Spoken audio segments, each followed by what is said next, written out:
Hi there, welcome back to my another IELTS speaking video, and in this video I'm going to be talking about specifically about lexical resource and how you can get a higher band score in IELTS speaking. And if you're a candidate of general training, so then watching this video can be really advantageous for you. And specifically I'm going to talk about lexical resource, which is 25% of your overall IELTS speaking band score. And in this video I'm going to talk about several phrases so that you can use how to impress IELTS examiner, and you can also use these phrases to get a 7+ band score. So let's watch today's video. Okay, so let's begin today's video with some basics. So to get a band 7 or higher, here is something that you've got to do. Number 1, you have to use a range of topic related vocabulary.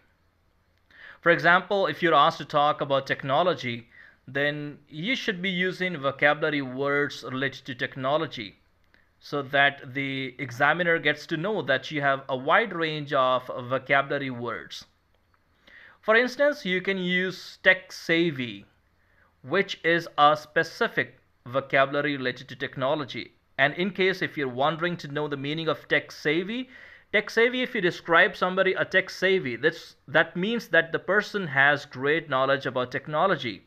So that person is called tech savvy.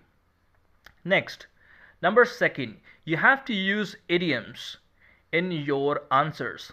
And let me tell you that idioms are the best way to impress IELTS examiner. For example, there are several ways that you can use idioms, right?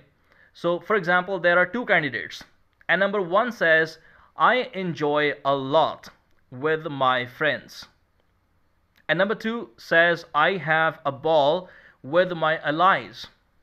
So you see, number 2 uses a metaphoric language, which is an idiomatic language. So idioms are really significant, and if you really want to get a band 7 or higher, so then you should be using idioms. Number 3, paraphrase the language of the question. Now let me tell you that paraphrasing is really important, and many IELTS candidates, they think that paraphrasing happen only in IELTS writing. But let me tell you that paraphrasing you should be doing in IELTS speaking as well. Okay, so for example, instead of saying music type, I can say the genre of music. And I have also seen that many IELTS candidates, they try to copy the language from the question. For example, if in the question there is, do you think it is important? So what students they do generally, they say, yes, I think dash is important, or it is important. Now, here is a question. Why should we do paraphrasing? Because we don't want to do repetition, right? And I'm sure that you should be knowing that what is the benefit and what is the disadvantage of doing repetition. Okay, and we should be showing to the examiner that I've got my own words. That means that I have sufficient vocabulary. Okay, but here is something which is really important for you to note it down.